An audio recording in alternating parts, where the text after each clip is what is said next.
ಪ್ರಭು ಯೇಸು ಕ್ರಿಸ್ತರಲ್ಲಿ ನನ್ನೊಲವಿನ ಸಹೋದರ ಸಹೋದರಿಯರೇ ಹಾಗೂ ಮುದ್ದಾದ ಮಕ್ಕಳೇ, ಇಂದು ಫೆಬ್ರವರಿ 2 ಭಾನುವಾರ. ಇಂದಿನ ಶುಭ ಸಂದೇಶ ಲೂಕ 2:22-40. ಇಂದು ತಾಯಿ ಧರ್ಮಸಭೆಯು ಪ್ರಭುವಿನ ಸಮರ್ಪಣೆ ಹಬ್ಬವನ್ನು ಆಚರಿಸುತ್ತಿದೆ. ಪ್ರಿಯರೇ, ಮಾನವನು ದೇವರಿಂದ ಪಡೆದುಕೊಳ್ಳುವಾಗ ಕೋಟಿ ಕೋಟಿ ಪಡೆದುಕೊಳ್ಳಬೇಕೆಂದು ಇಚ್ಛಿಸುತ್ತಾನೆ. ಆದರೆ ದೇವರಿಗೆ ಆತ ಕಾಣಿಕೆಯಾಗಿ ನೀಡಲು ಪುಟ್ಟ ನಾಣ್ಯಗಳನ್ನು ಜೇಬಿನಲ್ಲಿ ಹುಡುಕುತ್ತಾನೆ.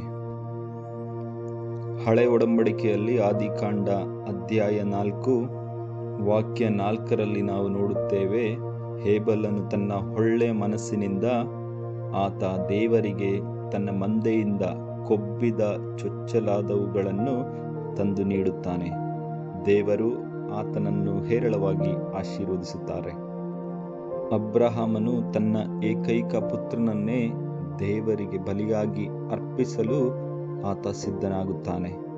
ಆದಿಕಾಂಡ 28ನೇ ಅಧ್ಯಾಯ 22ನೇ ವಾಕ್ಯದಲ್ಲಿ ಯಾಕೋಬನು 10ರಲ್ಲಿ 1 ಭಾಗವನ್ನು ನಾನು ದೇವರಿಗೆ ಖಂಡಿತವಾಗಿ ಕೊಡುತ್ತೇನೆ ಎಂದು ವಾಗ್ದಾನ ಮಾಡುತ್ತಾನೆ.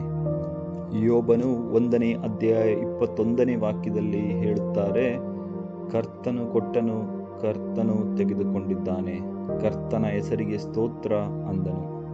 ಆತನಿಗೆ ತಿಳಿದಿತ್ತು, ಎಲ್ಲವೂ ದೇವರಿಂದ ಬಂದಂತಹ ವರದಾನ, ಆದ್ದರಿಂದ ಅದನ್ನು ದೇವರಿಗೆ ಮರಳಿ ನೀಡಲು ಆತ ಸಿದ್ಧನಿರುತ್ತಾನೆ.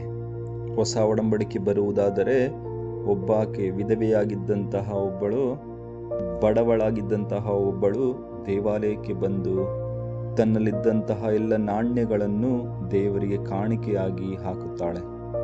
ಇಂದಿನ ಶುಭ ಸಂದೇಶದಲ್ಲಿ ನಾವು ಆಲಿಸುತ್ತೇವೆ, ಮಾತೆ ಮರಿಯಳು ಹಾಗೂ ಜೋಸೇಫನು ಪ್ರಭು ಯೇಸು ಕ್ರಿಸ್ತರನ್ನು ದೇವಾಲಯಕ್ಕೆ ಬಂದು ಸಮರ್ಪಿಸುತ್ತಾರೆ. ಮೊದಲು ಜನಿಸಿದ ಪ್ರತಿಯೊಂದು ಗಂಡು ಮಗುವನ್ನು ಸರ್ವೇಶ್ವರನಿಗೆ ಸಮರ್ಪಿಸಬೇಕಾಗಿತ್ತು. ಇದನ್ನು ನಾವು ವಿಮೋಚನಾ ಕಾಂಡ ಅಧ್ಯಾಯ 22 ವಾಕ್ಯ 29ರಲ್ಲಿ ನಾವು ನೋಡುತ್ತೇವೆ, ನಿನ್ನ ಮಕ್ಕಳಲ್ಲಿ ಚೊಚ್ಚಲಾದವರನ್ನು ನನಗೆ ನೀಡಬೇಕು ಎಂದು. ಇದನ್ನು ಅನುಸರಿಸುವ ಸಲುವಾಗಿ ಹಾಗೂ ಮಾತೆ ಮರಿಯಮ್ಮನವರಿಗೂ ಜೋಸೇಫರಿಗೂ ತಿಳಿದಿತ್ತು, ಪ್ರಭು ಯೇಸು ಕ್ರಿಸ್ತರು ದೇವರಿಂದ ಬಂದಂತಹ ವ್ಯಕ್ತಿ, ದೇವರಿಂದ ಕಳುಹಿಸಲ್ಪಟ್ಟಂತಹ ವ್ಯಕ್ತಿ. ಆತನು ಸಹ ದೇವರ ಪುತ್ರ ಎಂದು ಅರಿತಿದ್ದಂತಹ ಮಾತೆ ಮರಿಯಮ್ಮ ಹಾಗೂ ಜೋಸೇಫರು ಪ್ರಭು ಯೇಸು ಕ್ರಿಸ್ತರನ್ನು ಇಂದು ದೇವಾಲಯಕ್ಕೆ ಬಂದು ಸಮರ್ಪಿಸುತ್ತಾರೆ. ಪ್ರಿಯರೇ, ದೀಕ್ಷಾಸ್ನಾನದ ದಿನದಂದು ಮಕ್ಕಳ